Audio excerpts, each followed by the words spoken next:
Everyone, आज हम लोग पढ़ेंगे हॉकी खेल के बारे में, जो कि पाठ का नाम भी है हॉकी। यह एक खेल निबंध है। यह आईसीसी बोर्ड के हिंदी नवीन पल्लव जो बुक है उसमें पाठ 11 है हॉकी। इसके बारे में आज हम लोग पढ़ेंगे। As you know that hockey एक क्या है, नेशनल गेम है, भारत का राष्ट्रीय खेल है। तो चलिए हम लोग इस खेल के बारे में पढ़ते हैं और समझते हैं। सबसे पहले यहाँ दिया हुआ है हॉकी भारत का सर्वप्रिय और राष्ट्रीय खेल है। निबंध में हॉकी के इतिहास और भारतीय हॉकी की विशेषताओं के बारे में बताया गया है। ठीक है, तो इस प्रकार इस पाठ को पढ़ने से आप लोग को बहुत सारे नॉलेज मिल सकते हैं, बहुत सारी जानकारी मिल सकती है। तो इसलिए इस वीडियो को आप लोग लास्ट तक देखिए और समझने का और बहुत सारी चीज़ें जानने का प्रयास कीजिए।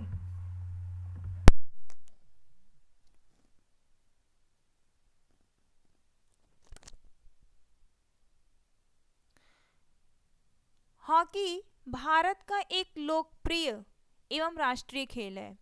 जिस प्रकार यह खेल पिछले कई दशकों से देश में खेला जा रहा है, उससे यह प्रतीत होता है कि यह खेल भारतीय है।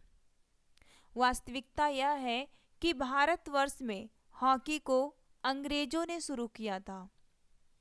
भारतीय इस खेल में दक्ष हो गए और अंतर्राष्ट्रीय मैचों में विजय प्राप्त करके नाम कमाया। दक्ष मीन्स होता है कुशल। कि इस खेल की शुरुआत किसने किया था? अंग्रेजों ने। जब हमारे देश में अंग्रेजों का शासन हुआ करता था, उस समय की बात है कि उस समय इस हॉकी का प्रचलन था, हॉकी खेल का अंग्रेजों ने शुरुआत किया था। लेकिन बाद में जाकर के जो भारतीय थे, इस खेल को खेलते खेलते इतने दक्ष हो गए, कुशल हो गए कि अंतर्राष्ट्रीय मैचों में भी इन्होंने जीत हासिल करना शुरू कर दिया, नाम कमाए। बहुत पहले ईरान के लोग बल्लों से एक खेल खेला करते थे। ईरान देश के लोग बल्लों से एक खेल खेला करते थे। यह खेल हॉकी से मिलता था, किंतु वह खेल हॉकी की तरह बढ़िया नहीं था। ईरानियों से यह खेल यूनानियों ने सीखा और उसे रोम तक पहुंचाया। वर्ष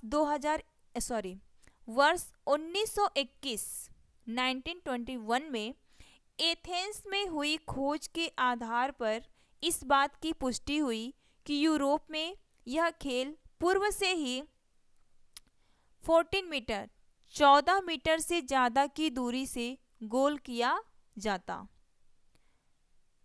जाता तो उसे गोल नहीं माना जाता था। किंतु तब तक गोल वृत्त नहीं बनाया जाता था। वृत्त मीन्स होता है गोला। जिस प्रकार की हॉकी अब खेली जा रही है, उसका जन्म 1886 में तब हुआ जब हॉकी एसोसिएशन की स्थापना हुई। इसके बाद इंग्लैंड और आयरलैंड के मध्य वर्ष 1895 में पहले अंतर्राष्ट्रीय मैच खेला गया। ठीक है, हॉकी का खेल दो टीमों के मध्य खुले मैदान में खेला जाता है। ठीक है, इसलिए इसको मैदानी हॉकी भी कहा जाता है। ठीक है, आपको पता होगा कि दुनिया में हॉकी कई प्रकार से खेली जाती है, जिसका नाम है फील्ड हॉकी, बर्फ hockey, roller hockey, sledge hockey, गली हॉकी। ठीक है, तो हॉकी दो टीमों के मध्य होता है और प्रत्येक टीम में 11-11 खिलाड़ी होते हैं। ठीक है, दोनों टीम में 11-11 प्लेयर होते हैं। प्रत्येक टीम गोल करने का प्रयत्न करती है। हॉकी का मैदान 92 मीटर लंबा और 52 से 56 मीटर चौड़ा होता है। ठीक है,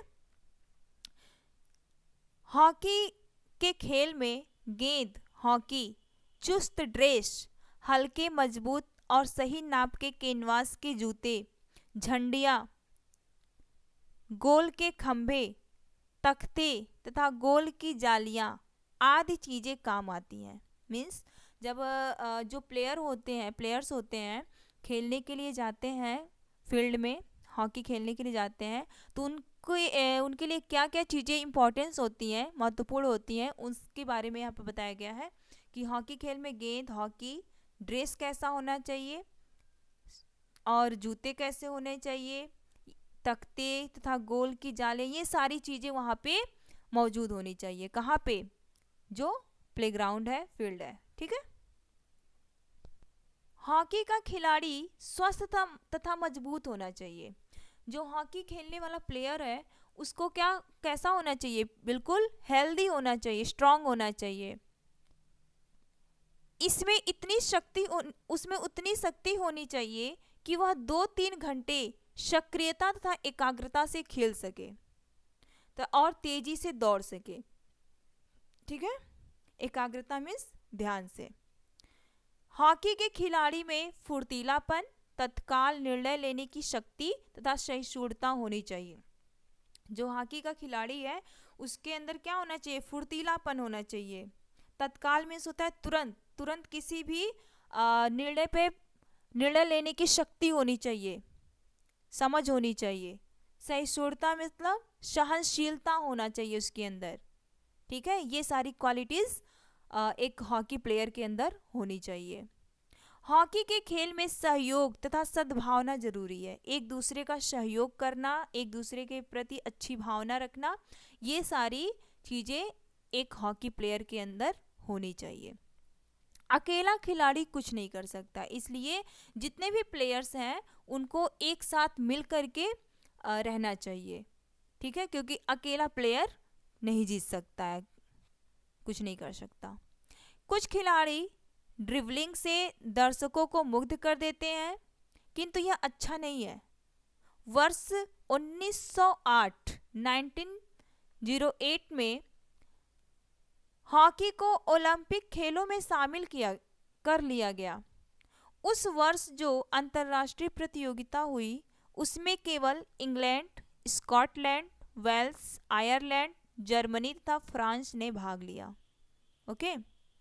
1908 में जो ओलंपिक खेल में हॉकी को शामिल किया गया था, उस वर्ष में कौन कौन से देश शामिल हुए थे उसके बारे में यहाँ पे दिया गया है। पहले हॉकी के खेल में भरपूर मनोरंजन प्रदान करने की ओर ध्यान दिया जाता था। पहले जो हॉकी का खेल होता था उसमें क्या मनोरंजन प्रदान करने की ओर ध्यान दिया जाता है कि कैसे इंटरेस्टिंग बनाया जाए, लोगों को कैसे आकर्षित किया जाए। अब यह खेल विजय पराजय को ध्यान में रखकर खेला जाता है। विजय पराजय, जीत और हार, ठीक है, इस पे ध्यान दिया जाता है। भारत ने ओलंपिक हॉकी में सन 1928 में पहली बार भाग लिया। ये क्वेश्चन पूछा जा सकता है कि भारत ने ओलंपिक हॉकी में कब भाग लिया, कब शामिल हुआ? तो सन 1928 में पहली बार भाग लिया था। किसमें? ओलंपिक हॉकी में। कौन सा देश?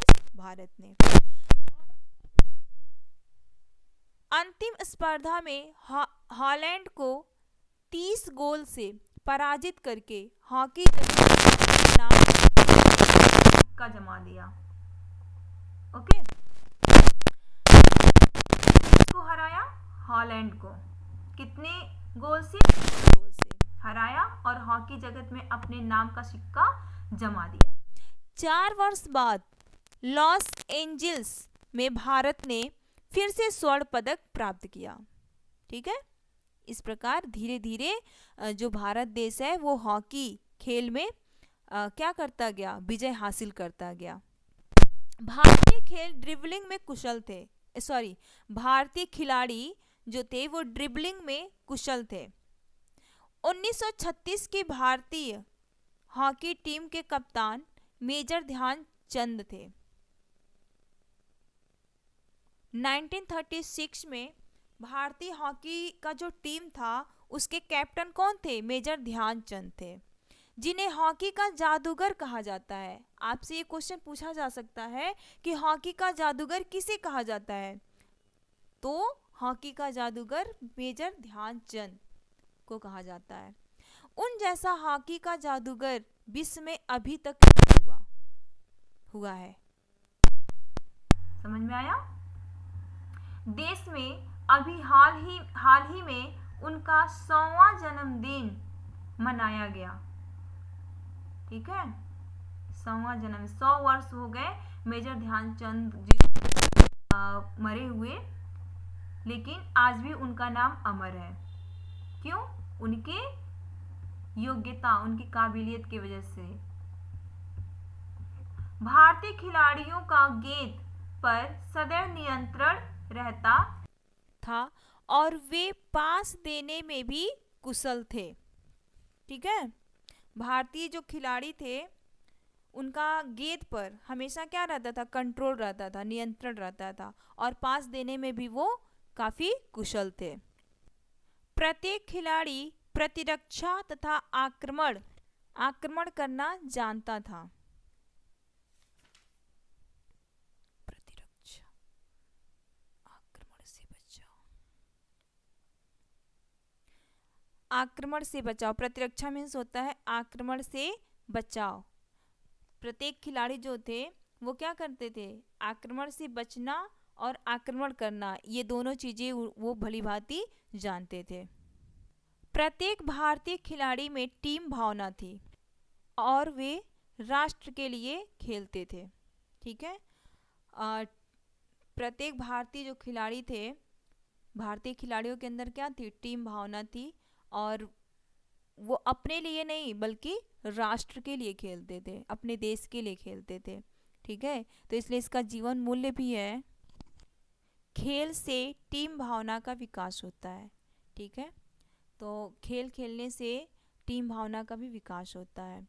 तो इस प्रकार आप लोगों ने हॉकी पाठ को जो पढ़ा है उससे बहुत सारी जानकारियाँ आपको मिली है, बहुत कुछ सीखने को मिला है कि यह खेल कब से प्रारंभ हुआ है, इस खेल में कितने प्लेयर्स होते हैं और किस तरह से इस खेल को खेलने के लिए अपने आप को तैयार करना होता है।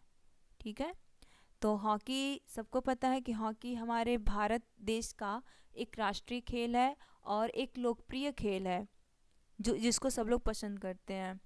तो